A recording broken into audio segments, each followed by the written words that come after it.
एक गुरु जो विद्यालय चलाते हैं मर रहे हैं, मरने की स्थिति में आखिरी सांसें ले रहे हैं, अपने सारे शिष्यों को बुलाया और कहने लगे कि जिंदगी में कुछ भी करना, मेरी एक आखिरी शिक्षा में तुम्हें बताता हूं, बिल्ली कभी मत पालना। घर से बोलिए धन गुरु नानक। कुछ भी करना, बिल्ली मत पालना। और मर गए। अब जो सारे बैठे हैं शिष्य हैरान हो रहे हैं कि मरते समय गुरु उपदेश देते हैं कि नाम जपना, मरते हुए गुरु उपदेश देते हैं कि झूठ मत बोलना, सच पे चलना। ये क्या कह गए, बिल्ली मत पालना। हम बिल्ली क्यों पालेंगे, और अगर मन करे पालने का तो क्यों ना पालें। घर से बोलिए धन गुरु नानक। दुविधा में है कि बिल्ली नहीं पालना। तो गुरु का एक मित्र, उनके गुरु का एक मित्र आया, कहने लगा मैं बताता हूं कि तुम्हारे गुरु ने ऐसा क्यों कहा। तुम्हारे गुरु की सारी दुर्दशा जो जीवन में हुई उसका कारण एक बिल्ली थी। प्यार से बोलिए धन गुरु नानक। धन गुरु नानक। कहने लगे तुम्हारे गुरु जवान होते ही अपना गृहस्थ धर्म छोड़ दिया, घर से भाग गए कि समाधि लगाऊंगा, ध्यान लगाऊंगा। घर से भाग पड़े, बाजार से भी नहीं देख गुजरे, जंगल में चले गए, अकेले में बैठूंगा, जाकर समाधि लगाकर बैठने लगे। पास में एक गांव था, जब भूख लगती वहां जाके कुछ मांग लेते और समाधि लगाकर बैठ जाते। 2 लंगोटियां थी उनके पास, एक धोते एक सुखने डाल देते और कुछ नहीं था। चूहे लंगोटी काटने लगे। घर से बोलिए धन गुरु नानक। धन गुरु नानक। चूहे लंगोट लेकर चले गए। गुरु परेशान हो गए। अब गांव वाले से जाकर कहा कि कपड़ा दो लंगोट के लिए। तो गांव वाले ने पूछा क्या हुआ, तो कहने लगे चूहे लंगोट खा जाते। कहने लगे आप ऐसा करो, एक बिल्ली पाल लो, बिल्ली पाल लो।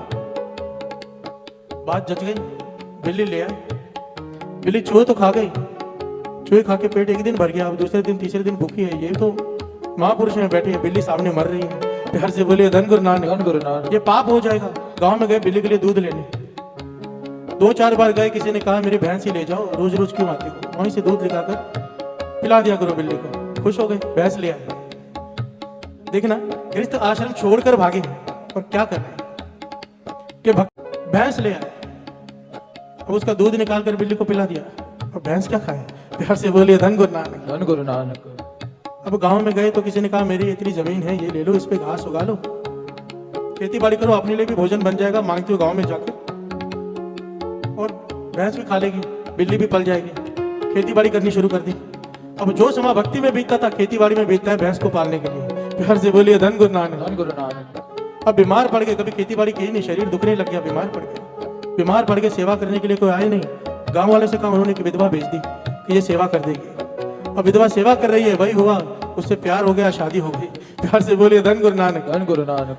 अभी अपने बच्चे हो गए, उन्हें पढ़ाना है, उसके लिए विद्यालय खोल दिया कि दूसरे बच्चे भी पढ़ लेंगे। तुम्हारा गुरु निकला था किसके लिए, भक्ति करने के लिए, पर घूम फिर के उसी गृहस्थ आश्रम में फंस गया। रोज रात को सर पे हाथ रख के बैठा होता था कि बिल्ली नहीं पालनी चाहिए थी। प्यार से बोलिए धन गुरु नानक। धन गुरु नानक। असल में बात बिल्ली की नहीं है, बात तो लंगोट से शुरू हुई। तो क्या लंगोट भी ना पहने, बात ये नहीं, बात ये है ये गुरु नानक पातशाह ने गृहस्थ धर्म क्यों कहा प्रधान है, जिसे लाइफ को बैलेंस करके चलना आ गया। गुरु नानक पातशाह के वचन साध संगत जी जन्म साखी में लिखे हुए हैं कि गृहस्थ धर्म प्रधान है। ऋषि मुनि जो गुफा में बैठे हुए हैं वो प्राप्ति नहीं कर सकते।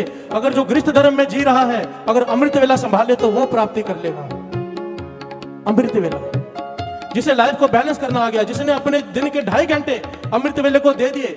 गुरु गोविंद सिंह जी महाराज के वचन 4 प्रकार के उस वक्त लोग हुआ करते थे, क्षत्रिय, ब्राह्मण, शूद्र, वैश्य। गुरु गोविंद सिंह जी ने सबको मिलाकर सिख बनाया। उस वक्त सारी जात पात धर्म मिटा दिए। क्या किया, कहने लगे जब अपने घर का काम अपने हाथों से करेगा तो शूद्र है, जब दुकान पर बैठेगा तो वैश्य है, जब किसी पर जुल्म हो रहा है उसके खिलाफ आवाज उठाएगा तो क्षत्रिय है मेरा सिख, और जब अमृत वेले समाधि लगा के बैठेगा तो ब्राह्मण है, संत है। प्यार से बोलिए धन गुरु नानक। धन गुरु नानक। ये गृहस्थ धर्म प्रधान केवल तब है जो अमृत वेला संभाल ले, जिसे लाइफ को बैलेंस करना आ गया। अमृत वेला संभाल लो बस। ये जो अमृत वेला आपको मिला है, इसे अगर आपने संभाल लिया, ये बाजी आप जीत जाओगे, हार के नहीं जाओगे।